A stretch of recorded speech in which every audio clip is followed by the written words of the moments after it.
আলোচনা নিয়ে আসছেন শায়খ আব্দুল্লাহ বিন আব্দুর রাজ্জাক, অধ্যায়রত মাস্টার্স উলুমুল হাদিস মদিনা ইসলামী বিশ্ববিদ্যালয়, সৌদি আরব। মোহতারামকে মহামূল্যবান আলোচনা করার জন্য সবিনয়ে অনুরোধ জানাচ্ছি। সাপাহারের এদিকে আর প্রোগ্রাম করার এবছরের ইচ্ছা একটা পোস্টার দেন।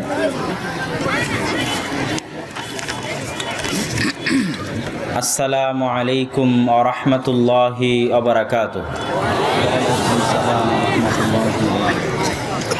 আলহামদুলিল্লাহ নাহমাদুহু ওয়া নাস্তাঈনুহু ওয়া নাস্তাগফিরুহু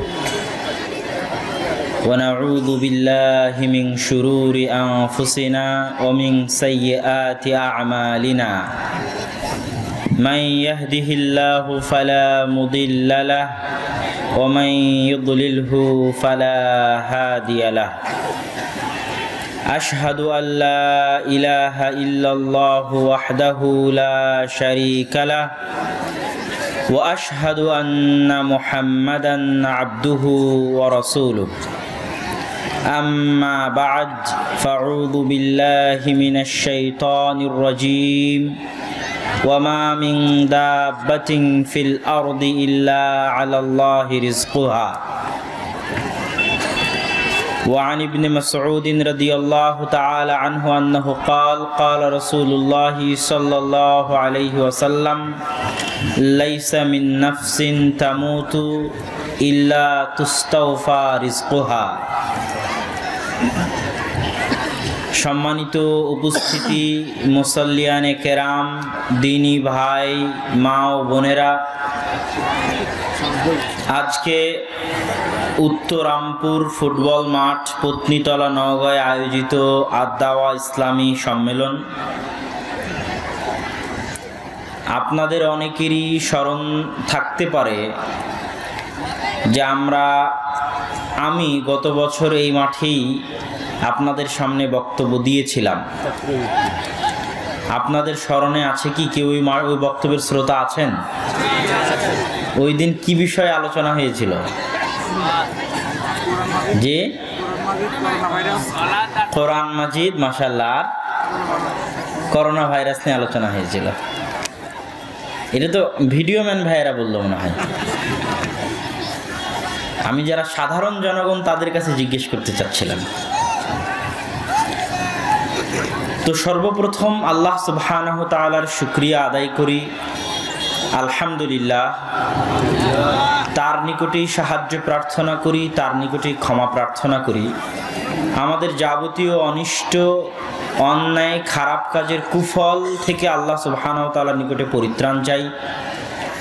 আল্লাহ সুবহানাহু ওয়া তাআলা যাকে হেদায়েত দিতে চান তাকে কেউ পথভ্রষ্ট করতে পারে না, আর আল্লাহ সুবহানাহু ওয়া তাআলা যাকে পথভ্রষ্ট করেন তাকে কেউ হেদায়েত দিতে পারে না। আর আমরা সাক্ষ্য দিই আল্লাহ সুবহানাহু ওয়া তাআলা ব্যতীত কোনো সত্যিকার মাবুদ, উপাসনার যোগ্য, দাসত্বের যোগ্য কেউ নেই। তিনি তার নামে, গুণে, কর্মে একক ও অদ্বিতীয় সত্তা, লা শারীকা লাহ, তার কোনো শরীক বা অংশীদার নেই।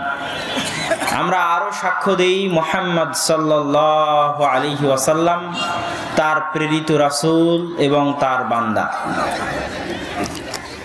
আজকে আপনাদের সামনে অত্র ইসলামী সম্মেলনে আমার সংক্ষিপ্ত বক্তব্যের বিষয়বস্তু রিজিক।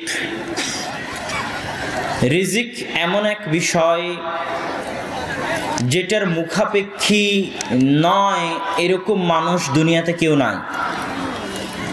আমি যত বড় বুজুর্গ হই, যত বড় আল্লাহওয়ালা হই, পরহেজগার হই, না খেলে আমি বেঁচে থাকবো না, এটাই সত্য। আমাকে খেতে হবে, আমি রুজির মুখাপেক্ষী, রিজিকের মুখাপেক্ষী। নবী রাসূলগণ রিজিক, রুজির মুখাপেক্ষী ছিলেন। তারা না খেয়ে বেঁচে থাকেননি, খেয়েই বেঁচে থেকেছেন। তাদের কাছে এরকম কোনো অলৌকিকতা ছিল না তিনি যে না খেয়ে থাকবেন মাসকে মাস, বছর বছর, এরকম কোনো অলৌকিকতা ছিল না। তারা খাদ্যের মুখাপেক্ষী ছিলেন, রিজিকের মুখাপেক্ষী ছিলেন। অমুখাপেক্ষী সত্তা একমাত্র আল্লাহ সুবহানাহু ওয়া তাআলা। কুল হুয়াল্লাহু আহাদ, বলো তিনি আল্লাহ একক অদ্বিতীয়। আল্লাহুস সামাদ, তিনি কারো মুখাপেক্ষী নন, কোনো কিছুরই মুখাপেক্ষী নন। মানুষের দাসত্বের, বান্দেগির, ছোট হওয়ার, নত হওয়ার সবচেয়ে বড় মাধ্যম হচ্ছে মানুষ প্রতিনিয়ত কোনো না কোনো কিছুর মুখাপেক্ষী। যেমন মানুষ যদি না ঘুমায়, মানুষ কি না ঘুমিয়ে থাকতে পারবে? টানা কতদিন পারবে? একদিন, 2 দিন, 3 দিন, 1 সপ্তাহ, 1 মাস? পারবে না।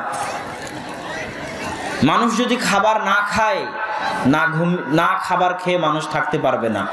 মানুষ যদি পেশাব পায়খানা না করে, মানুষ পেশাব পায়খানা না করে থাকতে পারবে না। 1 দিন, 2 দিন, 3 দিন, 4 দিন, তারপর আর পারবে না। অথচ আল্লাহ সুবহানাহু ওয়া তাআলা তার নিজের জন্য বলছেন, লা তাখুযুহু সিনাতুন ওয়ালা নাওম, আল্লাহু লা ইলাহা ইল্লা হুয়াল হাইয়ুল কাইয়ুম, তিনি সেই আল্লাহ যিনি আল হাই, চিরঞ্জীব, কোনো সময় মৃত্যুবরণ করবেন না, আর মানুষ মৃত্যুবরণ করবে। যদি দেখো কেউ নিজেকে আল্লাহ দাবি করতেছে, তাহলে দেখো তার দুনিয়াতে জন্ম হয়েছিল কিনা, মৃত্যু হয়েছিল কিনা। কেননা আল্লাহ হচ্ছেন লাম ইয়ালিদ ওয়ালাম ইউলাদ, তাকে কেউ জন্ম দেয়নি, তিনিও কাউকে জন্ম দেননি। তার কোনো ছেলে নেই, তার কোনো পিতা নেই। আল হাই, চিরঞ্জীব, আল কাইয়ুম, চিরস্থায়ী, লা তাখুযুহু সিনাতুন ওয়ালা নাওম, তাকে তন্দ্রা, নিদ্রা, ঘুম স্পর্শ করে না, তাকে ক্লান্তি স্পর্শ করে না। আল্লাহ সুবহানাহু ওয়া তাআলা খাদ্যের মুখাপেক্ষী নন, একমাত্র মুখাপেক্ষী সত্তা আল্লাহ সুবহানাহু ওয়া তাআলা। মানুষ এত মুখাপেক্ষী যে জন্মের পরে যদি মা আর বাবার স্নেহ আদর না পেত, মায়ের বুকের দুধ না পেত, দাদা দাদি চাচা খালুর ভালোবাসা না পেত, কেউ যদি হাত ধরে তাকে মানুষ না করত, পেশাব পায়খানা পরিষ্কার করে দিয়ে মানুষ না করত, তো মানুষ আর মানুষ হতে পারত না। আমি আজ আর আমার জায়গায় থাকতাম না, আপনিও আপনার জায়গায় থাকতেন না। এত মুখাপেক্ষী মানুষ। একই মুখাপেক্ষিতার শিকার মানুষ বৃদ্ধ বয়সে হয়, আর যখন যুবক থাকে তখনও মানুষ মুখাপেক্ষী। তখন স্ত্রীর মুখাপেক্ষী, সন্তান সন্ততির মুখাপেক্ষী, যৌন ক্ষুধা নিবারণ করার মুখাপেক্ষী। সর্বক্ষেত্রে আল্লাহ সুবহানাহু ওয়া তাআলা মানুষকে মুখাপেক্ষী করে রেখেছে। তাহলে রিজিক মানুষের মুখাপেক্ষী হওয়ার জায়গা। তারপরের কথা হচ্ছে রিজিক কি? রিজিক কি শুধু আমি যেটা খাই সেটা রিজিক? আজ রাত্রিরে যেটা খাবো বা খেয়েছি সেটা রিজিক? দুপুরে যেটা খেয়েছি সেটা রিজিক? জি না। যদি শুধু খাবারকেই রিজিক মনে করে থাকি তাহলে ভুল হয়েছে। ডান দিকে যারা দাঁড়িয়ে আছেন আমরা তাদেরকে অনুরোধ করব, পিছনে এক জায়গা আমার ধারণা খালি আছে, আমরা পরিবেশ সুন্দর লাগবে, মাঠ দেখতে সুন্দর লাগবে, আমরা হাঁটাহাঁটি চলাচল না করে স্বেচ্ছাসেবক ভাই যারা আছেন তারা ডান দিকে যারা দাঁড়িয়ে আছে তাদেরকে বসতে বলেন।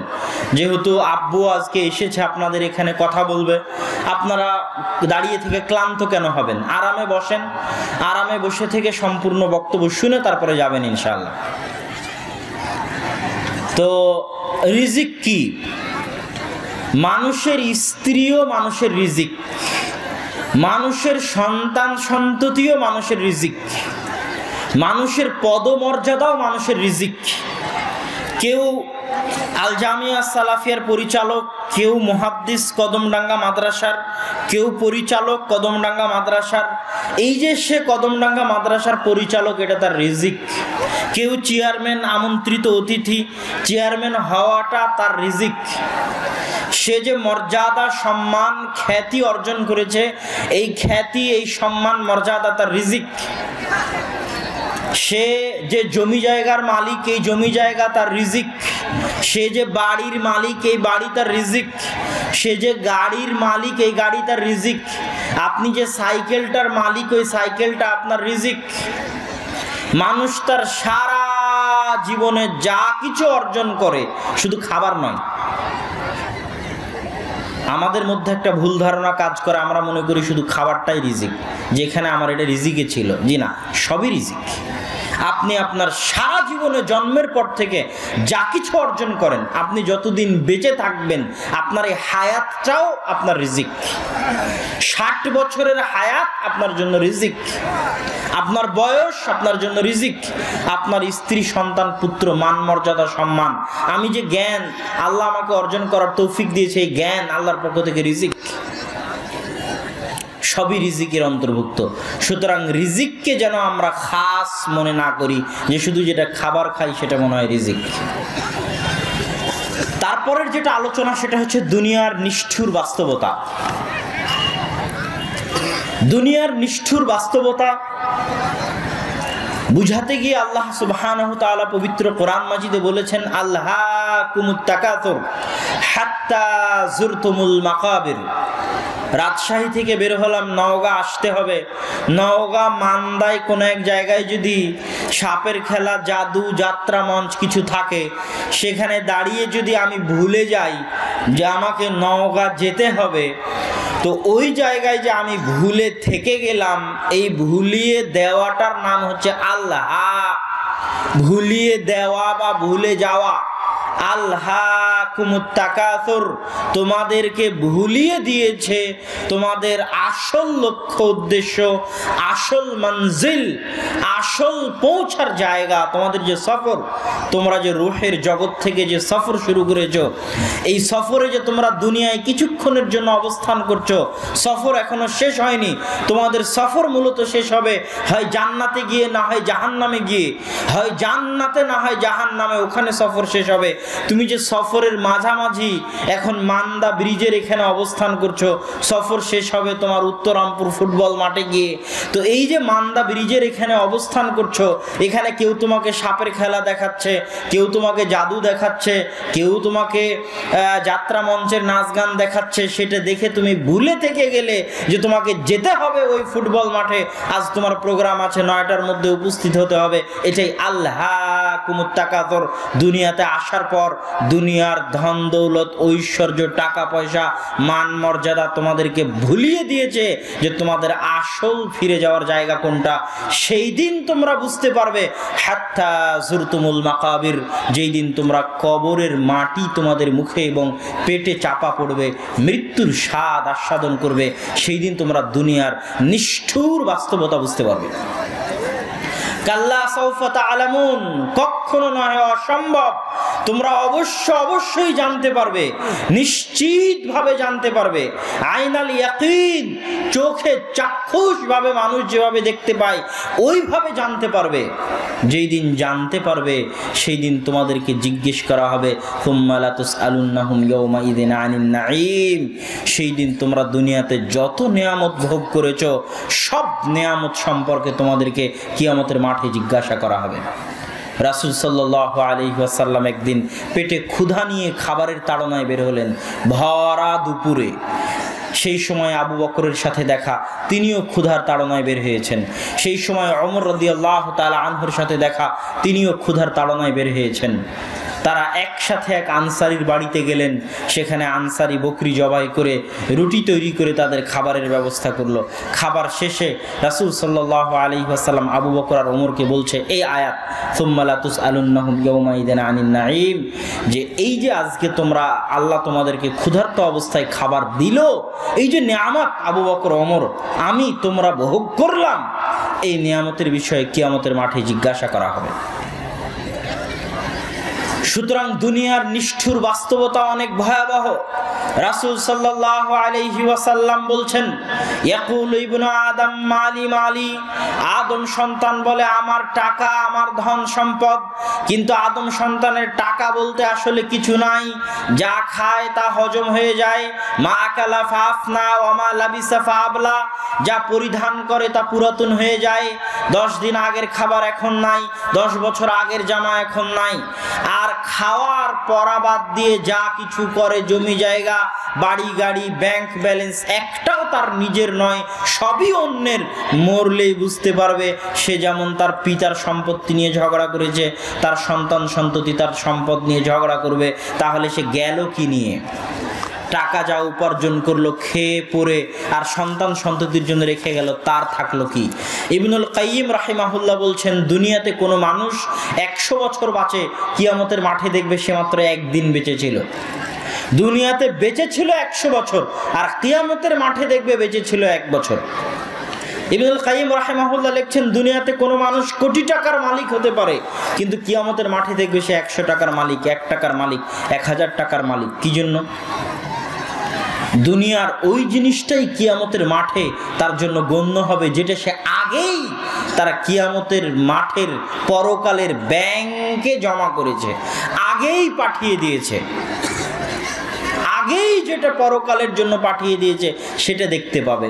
তো সারা জীবনে যত আল্লাহর জন্য কাজ করেছে সব মিলে 1 মাসের সমানও হয় না।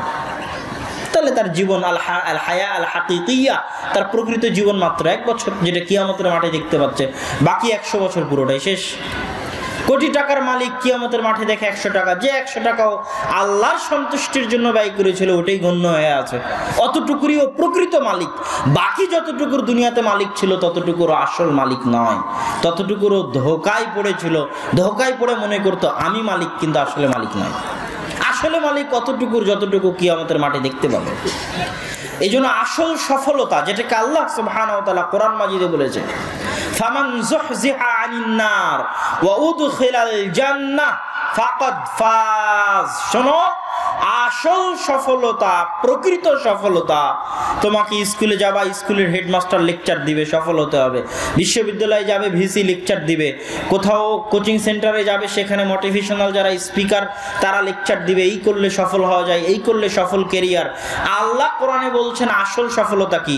ফামান যুহজিহা আনিন নার, যে দেখবে কিয়ামতের মাঠে যে তাকে জাহান্নাম থেকে দূরে সরিয়ে দেওয়া হলো, ওয়া উদখিলাল জান্নাহ, আর জান্নাতে প্রবেশ করিয়ে দেওয়া হলো। কিয়ামতের মাঠে যখন সে আবিষ্কার করবে তাকে জাহান্নামে নিক্ষেপ করা হয়নি, জান্নাতে দেওয়া হয়েছে, ফাকাদ ফাজ, তখন সে আসল সফল, প্রকৃত সফল। আর যতক্ষণ নিজেকে জান্নাতে আবিষ্কার করতে না পেরেছে ততক্ষণ সব সফলতাই ধোঁকাপূর্ণ সফলতা, সব সফলতাই মায়া জালের সফলতা, প্রকৃত এবং আসল সফলতা নয়। রাসূল সাল্লাল্লাহু আলাইহি ওয়াসাল্লাম বলছেন, আপনারা জানেন একদিন রাসূল সাল্লাল্লাহু আলাইহি ওয়াসাল্লাম মাররা বিসুক, একটা বাজারের পাশ দিয়ে হেঁটে যাচ্ছিলেন। সেই বাজারে একটা মরা কান কাটা ছাগল পড়ে আছে। রাসূল সাল্লাল্লাহু আলাইহি ওয়াসাল্লাম বললেন, সঙ্গী সাথী, হে আমার সাহাবীরা, হাল ইউহিব্বু আহাদুকুম আন ইয়াখুযাহু বিদিরহাম, তোমাদের মধ্যে কেউ কি আছে যে এই মরা কান কাটা ছাগল 1 দিরহাম 1 দিনারের বিনিময়ে ক্রয় করবে? সাহাবীরা বলল, আল্লাহর রাসূল, আমাদেরকে এটা যদি কেউ ফিরিয়েও দেয় তবু আমরা এটা নিব না। রাসূল সাল্লাল্লাহু আলাইহি ওয়াসাল্লাম বললেন, মাদ দুনিয়া ওয়া ইনদাল্লাহ, এই মরা কান কাটা ছাগলের মূল্য তোমাদের নিকটে যা, আল্লাহর নিকটে দুনিয়ার মূল্য ততটুকুও নয়। অথচ এই দুনিয়ার মূল্য কত হতে পারে? আজকে উত্তরামপুরে 1 বিঘা জমির দাম কত হতে পারে? নওগাঁ সদরে সেটার দাম কত হতে পারে? ওই জমি ঢাকায় গেলে কত হতে পারে? বসুন্ধরা, ধানমন্ডি, গুলশানে গেলে কত দাম হতে পারে? ওই জমি লন্ডনে গেলে কত দাম হতে পারে? নিউ ইয়র্কে কত দাম হতে পারে? তাহলে সারা পৃথিবীর সব জমির দাম কত হতে পারে? সারা পৃথিবীতে আজ যত মন, যত টন ফসল উৎপাদন হচ্ছে তার দাম কত হতে পারে? গত 1000 কোটি বছরে যত উৎপাদন হয়েছে তার কত হবে? আগামীতে যত উৎপাদন হবে তার কত হবে? এই পৃথিবীতে যত ফ্ল্যাট, প্লট, বাড়ি, গাড়ি যা আছে, একটা গাড়ির দাম কত?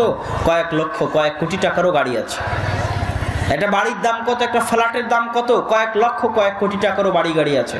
তাহলে ওই বাড়িগুলোর দাম কত হতে পারে? সারা পৃথিবীর, সারা পৃথিবীর সব গাড়ির দাম কত হতে পারে? সারা পৃথিবীর মাটির নিচে যত স্বর্ণ, তেল, খনিজ আছে তার দাম কত হতে পারে? সমুদ্রে যত মাছ, মাছালি আছে তার দাম কত হতে পারে? 1 কেজি ইলিশের দাম কত? সারা পদ্মায় যত ইলিশ আছে তার দাম কত? সমুদ্রে যত মাছ আছে তার দাম কত? সব পুকুরে যত মাছ আছে তার দাম কত? আল্লাহ সুবহানাহু ওয়া তাআলা বলে দিলেন, সবগুলোর মূল্য একটা মরা কান কাটা ছাগলের সমান নয়। আল্লাহ সুবহানাহু ওয়া তাআলার নিকটে এগুলোর মূল্য যদি একটা মাছির ডানার সমান হতো, মা সাকা কাফের, একটা কাফেরও এখানে এক ঢোক পানিও পান করতে পারতো না। অথচ যত ধনী আছে সব কাফের। বিল গেটস বলেন, মাইক্রোসফটের আর আলিবাবা.com জ্যাকমা আর রিলায়েন্সের মুকেশ আম্বানি, তারা সবাই অমুসলিম, সবাই কোটি কোটি টাকার মালিক। তাহলে কোটি টাকা দিয়ে আল্লাহর ভালোবাসা মাপা যায় না, কোটি টাকা দিয়ে আল্লাহর মূল্যায়ন মাপা যায় না। এই জন্য রাসূল সাল্লাল্লাহু আলাইহি ওয়াসাল্লাম বলেছেন, ইন্নাল্লাহা ইউতিদ দুনিয়া লিমান ইউহিব ওয়া মান লা ইউহিব। আল্লাহ দুনিয়া তাকেও দেন যাকে তিনি ভালোবাসেন, আল্লাহ দুনিয়া তাকেও দেন যাকে তিনি ভালোবাসেন না। আল্লাহ কি ফেরাউনকে দুনিয়া দেননি? আল্লাহ কি কারুনকে ধন দৌলত দেননি কাফের হওয়ার পরেও? আল্লাহ দুনিয়া কাফেরকেও দেন, আল্লাহ দুনিয়া মুমিনকেও দেন। দুনিয়ার ধন সম্পদ, ঐশ্বর্য, ক্ষমতা আল্লাহর ভালোবাসা বুঝার মাপকাঠি নয়, আল্লাহর মূল্যায়নের মাপকাঠি নয়। যদি তাই হতো তাহলে আমি আপনি বাদ থাকি, আমার আপনার কষ্ট দূরে থাক, আপনি যত কষ্ট নিয়ে হাজির হন না কেন, আমার এই সমস্যা, এই সমস্যা, চাকরি নাই, টাকা নাই, বাড়ি নাই, গাড়ি নাই, খেতে পাই না, এই প্রবলেম, সেই প্রবলেম, আপনার সব কষ্ট এক পাল্লায় রাখেন, আমি আপনি তো কত গুনাহগার। কোথায় আবুল আম্বিয়া ইব্রাহিম আলাইহিস সালাতু ওয়াস সালাম, তার ছেলে ইসহাক আলাইহিস সালাতু ওয়াস সালাম, তার ছেলে ইয়াকুব আলাইহিস সালাতু ওয়াস সালাম, তার ছেলে ইউসুফ আলাইহিস সালাতু ওয়াস সালাম, নবীর ছেলে, নবীর ছেলে, নবীর ছেলে নবী, বাপ নবী, দাদা নবী, পর দাদা নবী, নিজে নবী। ইউসুফ আলাইহিস সালাতু ওয়াস সালাম নিজে নবী, বাপ ইয়াকুব নবী, দাদা ইসহাক নবী, পরদাদা ইব্রাহিম নবী। এত সম্মানিত বংশের অধিকারী হওয়ার পরেও তার ভাইয়েরা তাকে কুয়াতে নিক্ষেপ করে দিয়েছে মেরে ফেলার জন্য। আপনাকে আপনার ভাইয়েরা কোনোদিন কুয়ায় ফেলে দেয়নি আপনাকে মারার জন্য। ইউসুফ আলাইহিস সালাতু ওয়াস সালাম বাজারে বিক্রি হয়েছেন, বাজারে দাম দর করা হয়েছে, গোলামের দাম কত? তো বলে এই গোলামের দাম 1 লক্ষ টাকা। তো বলে না, এই গোলাম দেখতে তো অনেক সুন্দর, এই গোলামের দাম 2 লক্ষ টাকা। এইভাবে দর দাম করে বাজারে বিক্রি হয়েছেন ইউসুফ। তখন তিনি নিজে নবী, তার বাপ নবী, তার দাদা নবী, তার পরদাদা নবী, আর বাপের চোখের অশ্রু, তার দোয়া তো আছেই। যেই চোখের অশ্রু ফেলতে ফেলতে ইয়াকুব অন্ধ হয়ে গেছেন, সেই চোখের অশ্রু ফেলা নবীর দোয়া তো ইউসুফের জন্য আছেই যখন তিনি বাজারে বিক্রি হচ্ছেন। আপনি কোনোদিন বাজারে গোলাম হিসেবে বিক্রি হননি। ইউসুফ যখন বাজারে বিক্রি হয়ে গেলেন, বিক্রি হয়ে মানুষের বাড়িতে কাজের চাকর হয়ে মানুষের বাড়িতে কাজ করেন, তখন তার বাপ তার জন্য চোখের পানি ফেলে আল্লাহর দরবারে দোয়া করে, আর তিনি মানুষের বাড়িতে চাকর হয়ে থাকেন। তখন তিনি নিজেও নবী, তার বাপ নবী, তার দাদা নবী, তার পরদাদা নবী। আপনি তো মানুষের বাড়িতে চাকর ছিলেন না। ইউসুফ আলাইহিস সালাতু ওয়াস সালামের উপর ডাহা মিথ্যা অপবাদ লাগানো হলো। মিথ্যা অপবাদ মাথায় নিয়ে জেলে গেলেন, 7 বছর জেল খাটলেন। আপনি তো একদিনও জেল খাটেননি। যখন তিনি জেলে খাটছেন, জেলে আছেন, তখন তার জন্য তার পিতার দোয়া আছে, চোখের পানি ফেলা দোয়া। তিনি নিজে নবী, তার দাদা নবী, তার পরদাদা নবী। তাহলে ইউসুফকে কি আল্লাহ ভালোবাসেন না? ইউসুফ আলাইহিস সালাতু ওয়াস সালামকে কি আল্লাহ ভালোবাসেন না? বাসেন না? ভালোবাসেন। তাহলে দুনিয়া আল্লাহর ভালোবাসার মাপকাঠি নয়, দুনিয়ার সম্মান, সুখ, শান্তি আল্লাহর ভালোবাসার মাপকাঠি নয়। ইউসুফকে যে আল্লাহ সুবহানাহু ওয়া তাআলা ভালোবাসেন তার সবচেয়ে বড় প্রমাণ হচ্ছে ইউসুফ আলাইহিস সালাতু ওয়াস সালামকে আল্লাহ জেনার মতো মহা অন্যায় থেকে বাঁচিয়ে দিয়েছিলেন। আল্লাহু আকবার। এটা হচ্ছে তাকে যে আল্লাহ ভালোবাসেন তার প্রমাণ। মাই ইউরিদিল্লাহু বিহি খায়রান ইফাক্কিহু ফিদ্দিন। আল্লাহ যাকে ভালোবাসেন তাকে দুনিয়া দিবেন এরকম কোনো শর্ত নাই। আল্লাহ কাফেরকেও দুনিয়ার ক্ষমতা, ধন দৌলত দিতে পারেন, মুমিনকেও দিতে পারেন, কিন্তু আল্লাহকে অনুসরণ করার তৌফিক, আল্লাহর আনুগত্য করার তৌফিক, আল্লাহর দ্বীনের জ্ঞান অর্জন করার তৌফিক আল্লাহ তাকেই দান করেন যাকে তিনি ভালোবাসেন। এটা হলো আল্লাহর ভালোবাসার মাপকাঠি। আমরা জিজ্ঞেস করে দেখতে পারি নিজেকে, আমরা কি আজকে ফজরের সালাত আদায় করতে পেরেছি? যদি ফজরের সালাত আদায় করতে পেরে থাকি তাহলে আল্লাহর ভালোবাসা হয়তো আমাদের উপর আছে। আর যদি না পেরে থাকি তাহলে আমার ফজরের সালাত আদায় না করতে পারাটাই আল্লাহর পক্ষ থেকে সবচেয়ে বড় শাস্তি। যে মনে করে যে আমি সুদের টাকা দিয়ে বিশাল বাড়ি গাড়ি বানাবো, দুনিয়া অর্জন করে নিলাম, কই আমার তো কোনো ক্ষতি হয় না, কোনো অ্যাক্সিডেন্ট নাই, কেস কোর্ট কাচারি নাই, কোনো আজাব নাই, কোনো শাস্তি নাই, এত সুদের টাকা ইনকাম করি, কই আল্লাহ তো কোনো শাস্তি দেয় না। এত গান বাজনা শুনি, কই আল্লাহ তো কান বধির করে দেয় না। কথা বুঝতে পারেননি মনে হয়। তো উনি যে সুদের মধ্যে আছে, এই সুদের মধ্যে থাকাটাই, যে হারাম সম্পর্কে আছে ওই হারাম সম্পর্কে থাকাটাই, যে গানের মধ্যে আছে ওই গানের মধ্যে থাকাটাই, যে গেমের মধ্যে আছে ওই গেমের মধ্যে থাকাটাই আল্লাহর পক্ষ থেকে সবচেয়ে বড় শাস্তি। কেন শাস্তি? সে আল্লাহর দরবার থেকে বিতাড়িত, ইবলিসের মতো বিতাড়িত, আল্লাহর রহমত থেকে বঞ্চিত, আল্লাহর করুণা দৃষ্টি থেকে বঞ্চিত। তার আর ইবলিসের মধ্যে কোনো পার্থক্য নেই। আল্লাহ কি ইবলিসকে ধ্বংস করে দিয়েছিল যেই দিন ইবলিস সিজদা করেনি? ধ্বংস করে দেননি। আল্লাহ ইবলিসকে সব ক্ষমতা দিয়ে দিয়েছেন। যে ক্ষমতা আপনার স্ত্রীর নাই, আপনার সন্তানের নাই, এই ক্ষমতা ইবলিসের আছে। সেটা হচ্ছে আপনার রগে রগে চলতে পারা, আপনার হৃদয়ে প্রভাব ফেলতে পারা, অন্তরে ওয়াসওয়াসা দিতে পারা, অন্তর পরিচালনা করতে পারা। এই ক্ষমতা আপনার স্ত্রী, সন্তান, বাপ দাদা, ওস্তাদ, টিচার কারো নাই। এই ক্ষমতা ইবলিসের আছে। এই ক্ষমতা আল্লাহ তাকে দিয়ে দিয়েছে। তারপরে ইবলিস অভিশপ্ত, মাতরুদ গায়রিল মাগদুবি আলাইহিম ওয়ালাদ-দাল্লিন। অভিশপ্তদের রাস্তা থেকে আল্লাহ যেন আমাদেরকে বাঁচান, আমিন। তাহলে আমরা আলোচনা করছিলাম কি দুনিয়ার মূল্য। তাহলে দুনিয়ার মূল্য আল্লাহর নিকটে এরকম কিছু নয় যে দুনিয়ার টাকা পয়সা ধন দৌলত দেখে বোঝা যাবে যে আল্লাহ আমাকে ভালোবাসছে কি বাসছে না। আর দুনিয়ার বিপদ দেখে মনে করবো আমি 5 ওয়াক্ত নামাজ পড়ি, তাও আমার উপর এত বিপদ, আর ওই সুদ ঘুষ খায়, হারাম সম্পর্ক করে, ওর বাড়ি গাড়ি, কত ধন দৌলত। এটা আল্লাহর ভালোবাসার মাপকাঠি নয়। আপনি আল্লাহর আনুগত্য করতে পারছেন কিনা, আলহামদুলিল্লাহ বলতে পারছেন কিনা, সুবহানাল্লাহ বলতে পারছেন কিনা, রাতে উঠে তাহাজ্জুদ আদায় করতে পারছেন কিনা। সারা পৃথিবীর কয়জন মানুষ রাতে উঠে তাহাজ্জুদের সালাত আদায় করতে পারে? কয়জন? যে হাতে গোনা কয়জন পারে আল্লাহর সন্তুষ্টির জন্য, ওই হাতে গোনা কয়জনকে আল্লাহ ভালোবাসেন?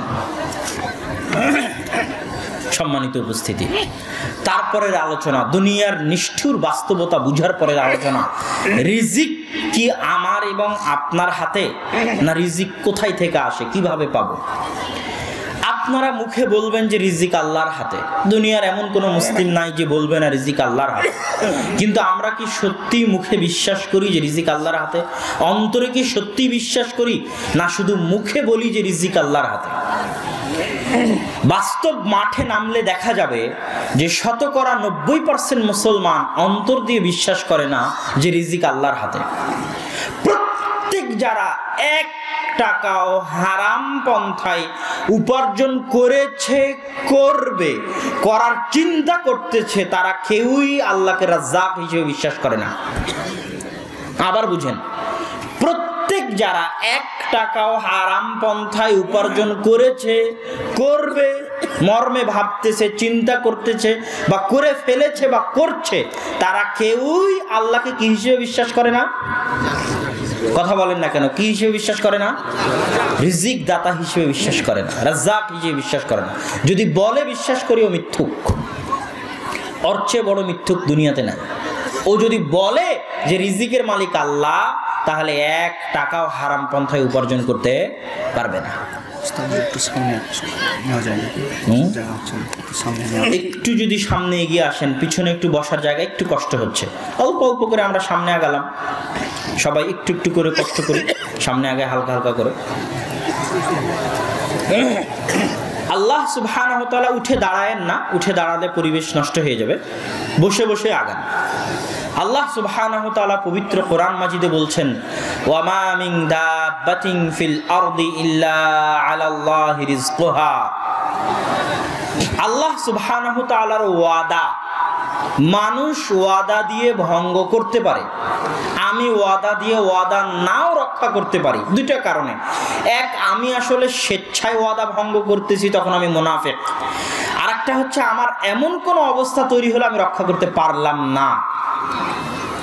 হতে পারে নওগাঁতে হয়তো আরো 2-1টা প্রোগ্রাম আছে, আরো 2-1টা প্রোগ্রামে আমি উপস্থিত হতে পারবো কিনা এর কি কোনো গ্যারেন্টি আছে? আমি যদি মারা যাই উপস্থিত হতে পারবো না, এমার্জেন্সি যদি কোনো কাজ চলে আসে পারবো না। আর একটা যে আমি ইচ্ছা করে উপস্থিত হলাম না। তো মানুষ ওয়াদা দিয়ে ওয়াদা ভঙ্গ করতে পারে, কিন্তু একমাত্র সত্তা আল্লাহ সুবহানাহু ওয়া তাআলা, ইন্নাল্লাহ লা ইউখলিফুল মিআদ, ওয়াদা দিয়ে ওয়াদা ভঙ্গ করেন না। ওয়াদা দিয়ে ওয়াদা ভঙ্গ করেন না একমাত্র সত্তাকে আল্লাহ সুবহানাহু ওয়া তাআলা। আল্লাহ বলছেন ওয়ামা মিন দাব্বাতিন ফিল আরদি ইল্লা আলাল্লাহি রিজকুহা। দাব্বা ইয়াদুব্বু মানে জমিনে বিচরণ করা, জমিনে চলা। আরবি শব্দের শাব্দিক অর্থ দাব্বা মানে যারা চলে, চলাচলকারী। ওয়ামা মা হচ্ছে মান। যদি আল্লাহ সুবহানাহু ওয়া তাআলা বলতেন তাহলে যাদের বুদ্ধি ছিল শুধু তারা উদ্দেশ্য হতো, শুধু জিন আর মানুষ উদ্দেশ্য হতো, যে ওয়ামান বিচরণ করে না, এটা অর্থ হতো। আল্লাহ বললেন মা। মা মানে যার বিবেক আছে, যার বিবেক নাই, সবকিছু, যার প্রাণ আছে, যার প্রাণ নাই, যার যে বস্তু, জীব জন্তু, জানোয়ার, যারাই পৃথিবীতে বিচরণ করে কেউ বাদ থাকবে না এর মধ্যে। সে মশা হোক, মাছি হোক, পিঁপড়া হোক, পোকামাকড় হোক, ছাগল হোক, গরু হোক, মহিষ হোক, মাছ হোক, মানুষ হোক, জিন হোক, পরি হোক, ভূত হোক, যে কিছু, যা কিছু জীব জন্তু, জানোয়ার, পশু পাখি জমিনে বিচরণ করে তাদের রিজিকের দায়িত্ব সকলের আমি আল্লাহ বহন করে থাকি। কেননা পৃথিবী চালানকে আল্লাহ সুবহানাহু ওয়া তাআলা। আমরা সৃষ্টি জীব কার? আপনার যে সন্তানটা, ওই সন্তানটা কি আপনার সৃষ্টি? ওই সন্তানটা কার সৃষ্টি? আল্লাহর সৃষ্টি। আমি কি আমার বাপের সৃষ্টি না আল্লাহর সৃষ্টি? আমার বাপ মা যদি 1000 বছর doctor, engineer, Ajmer, Shahjalal, Mumbai, Bangalore doctor চিকিৎসা করে আসতো, আর আল্লাহ যদি না চাইতো, আমার কি জন্ম হতো? হতো না। তাহলে আমার সৃষ্টিকর্তা কে? তাহলে আপনার যে সন্তান তারও সৃষ্টিকর্তা কে? আর আল্লাহ এই পৃথিবী পরিচালনা করে কে? তাহলে ওকে খাওয়াতে হবে কিভাবে, এই চিন্তা আমার না যে ওকে সৃষ্টি করেছে আর যে পৃথিবী পরিচালনা করে তার? যে সৃষ্টি করেছে আর যে পৃথিবী পরিচালনা করতেছে তার। যদি তিনি ব্যবস্থা না করতে পারেন তাহলে তিনি অযোগ্য সৃষ্টিকর্তা, নাউজুবিল্লাহ। যদি তিনি ব্যবস্থা না করতে পারেন তাহলে তিনি পৃথিবীর অযোগ্য পরিচালক, নাউজুবিল্লাহ। আর এটা অসম্ভব, হতে পারে না। তার চাইতে ভালো সুচারুরূপে, তার চাইতে বেস্ট ম্যানেজমেন্টের সাথে, কিসের কোম্পানির ম্যানেজমেন্ট, হাজারো লাখো বছর থেকে আল্লাহ সুবহানাহু ওয়া তাআলা পৃথিবী চালাচ্ছেন। সূর্য কখন কিভাবে উঠতে হবে, কিভাবে ডুবতে হবে, কোথায় কার কিভাবে জান কবজ করতে হবে, এখনো 1000 মানুষের জান কবজ করতে হবে, কোনো প্রবলেম হয়? এখনো 1000 মানুষের জান কবজ হচ্ছে সারা ওয়ার্ল্ডে, কোনো প্রবলেম হয়? কোথায় কখন বৃষ্টি দিতে হবে, কোথায় কখন ভূমিকম্প দিতে হবে, কোথায় ঝড় দিতে হবে, কোথায় পানি দিতে হবে, কোথায় দিতে হবে না, কিভাবে মাটির নিচ থেকে পানি উঠবে, কিভাবে কি হবে, সবকিছুই সারা পৃথিবী ঠিকঠাক মতো চলতেছে। এগুলো সবকিছু কে করতেছে? আল্লাহ সুবহানাহু ওয়া তাআলা করছে। মেঘকে কোথায় কিভাবে পরিচালনা করতে হবে, কোথায় গাছ কিভাবে জন্ম নিবে না নিবে, সবকিছু আল্লাহ সুবহানাহু ওয়া তাআলা তার ফেরেশতা মণ্ডলী দিয়ে করতেছেন। জুনুদুল্লাহ, আল্লাহর বাহিনী হচ্ছে আল্লাহর ফেরেশতা। তো আল্লাহ সুবহানাহু ওয়া তাআলা সবচেয়ে যোগ্য পরিচালক এবং আহসানুল খালিকিন, সর্বশ্রেষ্ঠ সৃষ্টিকর্তা, সর্বোত্তম সৃষ্টিকর্তা। আল্লাহ সুবহানাহু ওয়া তাআলার চাইতে উত্তম শ্রেষ্ঠ সৃষ্টিকর্তা কেউ নয়। এই জন্য মানুষ যখন রোবট বানিয়েছে তখন আল্লাহর বানানো ডিজাইনের চাইতে ভালো ডিজাইন করতে পারেনি। কথা মনে বুঝাতে পারলাম না? মানুষ যে রোবটটা বানিয়েছে ওই রোবটের ডিজাইন হুবহু আল্লাহর দেওয়া শরীরের ডিজাইনের মতো। তার মানে মানুষের কাছে আর সেকেন্ড কোনো আইডিয়া নাই যে এর চাইতে ভালো কিভাবে বানানো যায়, হাতটা কোথায় দেওয়া যায়, চোখটা কোথায় দেওয়া যায়, নাকটা কোথায় দেওয়া যায়, মাথাটা কোথায় দেওয়া যায়, এর চেয়ে বেস্ট কোনো আইডিয়া মানুষের কাছে নাই। তখন ও ঘুরে ফিরে আল্লাহ সুবহানাহু ওয়া তাআলার কাছে এসেছে যে এটাই বেস্ট, এর চেয়ে ভালো হওয়া সম্ভব নয়, এর চেয়ে উত্তম হওয়া সম্ভব নয়।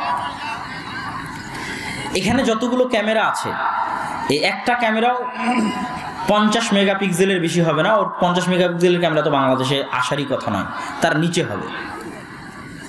এই জন্য পৃথিবীতে রাতের আকাশের সৌন্দর্য, আপনি যদি যারা অনলাইন ইন্টারনেট ইউজ করা জানে তারা যদি রাতের আকাশের night view of the sky, আকাশের রাতের দৃশ্য বলে সার্চ দেয়, তো রিয়েল কোনো দৃশ্য যেটা মানুষ চোখে দেখে ওটা ক্যামেরায় ফুটে ওঠে না, উঠানো সম্ভব নয়।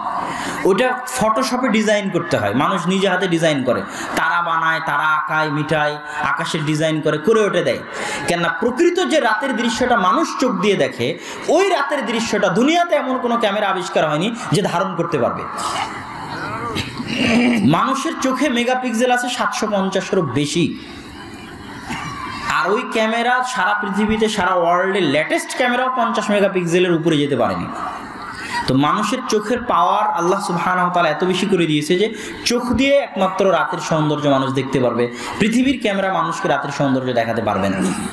আহসানুল খালিকিন, সর্বশ্রেষ্ঠ সৃষ্টিকর্তা। তাহলে সৃষ্টিকর্তা উনি, সৃষ্টি করেছেন উনি, দুনিয়া পরিচালনা করেন উনি, রিজিকের দায়িত্ব তার। এই জন্য আল্লাহ সুবহানাহু ওয়া তাআলা পবিত্র কোরআনের বহু আয়াতে এই বিষয়ে তিনি চ্যালেঞ্জ দিয়েছেন। সবচেয়ে কঠোর ও কঠিন চ্যালেঞ্জগুলো আল্লাহ সুবহানাহু ওয়া তাআলা রিজিকের বিষয়, সবচেয়ে কঠোর ও কঠিন চ্যালেঞ্জ। আল্লাহ সুবহানাহু ওয়া তাআলা কোরআন মাজিদে বলছেন, আল্লাহু ইয়াবসুতুর রিজকা লিমান ইয়াশা, আল্লাহ সুবহানাহু ওয়া তাআলা যার ইচ্ছা তার রিজিককে প্রশস্ত করে দেন, যার ইচ্ছা তার রিজিককে সংকীর্ণ করে দেন। হাদিসে কুদসিতে রাসূল সাল্লাল্লাহু আলাইহি ওয়াসাল্লাম বলছেন, আল্লাহ বলেন, ইয়া বানি আদম, হে আদম সন্তান, কুল্লুকুম জায়ে', তোমরা সবাই ক্ষুধার্ত। আজকে পৃথিবীর যত কোটি মানুষ আছে সকলকে আল্লাহ সুবহানাহু ওয়া তাআলা বলছেন যে সবাই ক্ষুধার্ত। আমি ক্ষুধার্ত, আপনি ক্ষুধার্ত, সবাই ক্ষুধার্ত, আমিও ক্ষুধার্ত, আপনারাও ক্ষুধার্ত, সকলেই ক্ষুধার্ত। ইল্লা মান আতআমতু, খেতে পায় সে, খেতে পেয়েছে সে, আমি আল্লাহ যাকে খেতে দিয়েছি সে। তাহলে সারা পৃথিবীর সবাই ক্ষুধার্ত, যারা যারা আমরা খেতে পেয়েছি সবাই যদি খেতে পেয়ে থাকি, খাবারটা দিয়েছে কে? এটা আল্লাহর চ্যালেঞ্জ, আল্লাহর ঘোষণা। তারপরের বাক্য শোনেন, ফাস্তাতিমুনি উতইমুকুম, অতএব খাদ্য যখন আমি দিতে পারি, খাবার যখন আমি দিতে পারি, তোমরা খাবার আমার কাছেই চাও, আমি তোমাদের খাবার দিব। এই জন্য ওমর রাদিয়াল্লাহু তাআলা আনহু বলছেন, লাওয়ান্নাকুম তাওয়াক্কালুনা আলাল্লাহি হাক্কা তাওয়াক্কুলি, শোনো যদি তোমরা আল্লাহর উপর ভরসা করার মতো ভরসা করতে পারো, তাহলে আল্লাহ তোমাদের রিজিকের ব্যবস্থা করবেন যেমন ভাবে আল্লাহ পাখির রিজিকের ব্যবস্থা করেন। তাকদু খিমাসাও ওয়া তারুহু বিতানা, আজকেও পৃথিবীর হাজার লাখ কোটি পাখি তাদের বাড়ি থেকে খালি পেটে বের হয়েছে, ভরা পেটে ফিরে গেছে, কেউ কালকের জন্য খাবার জমা রাখেনি। পাখির উদাহরণ আপনার কাছে অবাস্তব মনে হতে পারে, এই জন্য আমি তার সাথে আরেকটা তথ্য যোগ করে দিই। সারা পৃথিবীতে যত কোটি মানুষ আছে তারা আজকে সারা দিনে যত খাবার খেয়েছে, বাংলাদেশের 16 কোটি মানুষ আজকে যত খাবার খেয়েছে, সারা পৃথিবীর যত কোটি মানুষ আজকে যত খাবার খেয়েছে, আজকে সারা পৃথিবীর জীবজন্তু, জানোয়ার, গরু মহিষ ছাগল পশু পাখি মাছ মাছালি যা আছে, প্রাণী বলতে যা আছে, জীবজন্তু জানোয়ার বলতে যা আছে, তারা সারা দিনে যা খেয়েছে, সারা পৃথিবীর যত মানুষ যা খেয়েছে তার চেয়ে কয়েক গুণ আজকের সারাদিনে জীবজন্তু জানোয়ার খেয়েছে। এটা বিজ্ঞানের পরিসংখ্যান। আজকে সারাদিনে আমরা আপনারা যা খেয়েছি, মানুষজন পৃথিবীর যা খেয়েছে তার চেয়ে বেশি কারা খেয়েছে আজকে সারাদিনে বলেন তো? যত জীবজন্তু প্রাণী জানোয়ার আছে বনে জঙ্গলে মাছে পানিতে যেখানে যে আছে তাদের খাদ্যের পরিমাণটা বেশি। ওরা কি কেউ কালকের জন্য খাবার জমা করেছে? কেউ করে। আজকে ওদের খাবার জমা ছিল না, ওদেরকে খাওয়ালো কে? আল্লাহ সুবহানাহু ওয়া তাআলা। তোমরা যদি আল্লাহর উপর ভরসা করতে পারো, উনিও তোমাদের খাওয়াবেন। তোমরা যদি আল্লাহকে ভয় করো এবং আল্লাহর উপর ভরসা করো, ইয়াজআল্লাহু মাখরাজা, আল্লাহ তোমাদের রিজিকের ব্যবস্থা করবেনই করবেন। শুধু তাই নয়, এমন ভাবে করবেন, মিন হাইসু লা ইয়াহতাসিব, এমন জায়গা থেকে রিজিকের ব্যবস্থা করবেন যে তোমরা কল্পনাও করতে পারবে না যে ওই জায়গা থেকে তোমার রিজিকের ব্যবস্থা হতে পারে। এটা আল্লাহর ওয়াদা। রাসূল সাল্লাল্লাহু আলাইহি ওয়াসাল্লাম বলছেন, আল্লাহ বলেন, ইয়া বানি আদম লাউ আন্না আউওয়ালাকুম ওয়া আখিরাকুম ওয়া ইনসাকুম ওয়া জিন্নাকুম, হে আদম সন্তান, তোমাদের মানুষ, তোমাদের জিন, শুরু থেকে নিয়ে শেষ পর্যন্ত, আদম থেকে নিয়ে কিয়ামত পর্যন্ত, জিনের শুরু থেকে শেষ, আদমের শুরু থেকে শেষ পর্যন্ত সব জিন সব মানুষ যদি একটা খোলা মাঠে, যেমন আজকে এই ফুটবল মাঠে আপনারা জমা হয়েছেন, এরকম খোলা মাঠে সব মানুষ আর সব জিন জমা হলো। এবার আল্লাহ বললেন, কার কি চাওয়ার আছে চাও। আপনি বললেন, আল্লাহ আমার 100 বিঘা জমির দরকার। আর আরেকজন দাঁড়িয়ে বললো আমার 100 তলা বাড়ির দরকার, আরেকজন বললো 100 কোটি টাকার দরকার। একই মাঠে একই সাথে সকল জিন, সকল মানুষ, আদম থেকে নিয়ে কিয়ামত পর্যন্ত, জিনের শুরু থেকে নিয়ে শেষ পর্যন্ত একই মাঠে একই সাথে যার যা চাওয়ার আছে চাইলো, আমি আল্লাহ সুবহানাহু ওয়া তাআলা তাদের চাওয়া পূরণ করে দিলাম। মা নাকাসা মিম্মা ইনদি, তারপরেও আমার নিকটে যা আছে তা থেকে অতটুকু কমতি সৃষ্টি হবে না। একটা সুঁই সমুদ্রে ডুবানোর পরে উঠালে সুঁইয়ের সাথে লেগে থাকা পানির জন্য সমুদ্রের পানিতে যতটুকু কমতি সৃষ্টি হয়, আমার ধনভাণ্ডারে ততটুকু কমতি সৃষ্টি হবে না। এটা হচ্ছে আল্লাহ সুবহানাহু ওয়া তাআলার ওয়াদা, ঘোষণা। এই জন্য আল্লাহর একটা নাম হচ্ছে আল গানি। গানি মানে কি বলেন তো? ধনী। আপনার নওগাঁর এমপি যদি ধনী হয়, নওগাঁর যদি ধনী ব্যবসায়ী থাকে, যাদেরকে আপনারা শাহু বলেন, তো ওই ধনী ব্যবসায়ীর ছেলের কি টাকার ভয় আছে বলেন তো? এমপির ছেলের কি টাকার ভয় থাকতে পারে? তাহলে যে 100-তে 100, এরা তো সবাই ফকির। আল্লাহ বলেছে আনতুমুল ফুকারা, সব ধনীকে আল্লাহ সুবহানাহু ওয়া তাআলা ফকির বলেছে। একমাত্র প্রকৃত ধনীকে আল্লাহ সুবহানাহু ওয়া তাআলা। তাহলে যে 100-তে 100 আল্লাহর বান্দা, তো এমপির ছেলের যদি টাকার ভয় না থাকে, কোটিপতির ছেলের যদি টাকার ভয় না থাকে, এগুলো সব কোটিপতিকে তো আল্লাহ বলেছেন গরিব, ফোকারা। আসল ধনী তো আল্লাহ। তো আমি তো আসল ধনীর বান্দা, কথা মনে হয় বুঝাতে পারিনি। তো আমি যদি 100-তে 100 আল্লাহর বান্দা হই, তাহলে কি আমার রিজিকের ভয় থাকতে পারে? থাকতে পারে না। আমার ভিতরে যদি রিজিকের ভয় কাজ করে, তাহলে আমি এখনো 100-তে 100 আল্লাহর বান্দা হতে পারিনি। 100-তে 100 আল্লাহর দাস, আল্লাহর গোলাম হতে পারিনি। আল্লাহর দাস হওয়া মানে কি? একটু বাইরে গিয়ে আবার ফিরে আসতেছি। ওয়ামা খালাকতুল জিন্না ওয়াল ইনসা ইল্লা লিয়াবুদুন, আমি মানুষ এবং জিনকে সৃষ্টি করেছি আমার ইবাদতের জন্য। যদি অনুবাদ করি তাহলে মানুষ বুঝবে আল্লাহ মনে হয় শুধু সালাত সিয়ামের জন্য সৃষ্টি করেছে।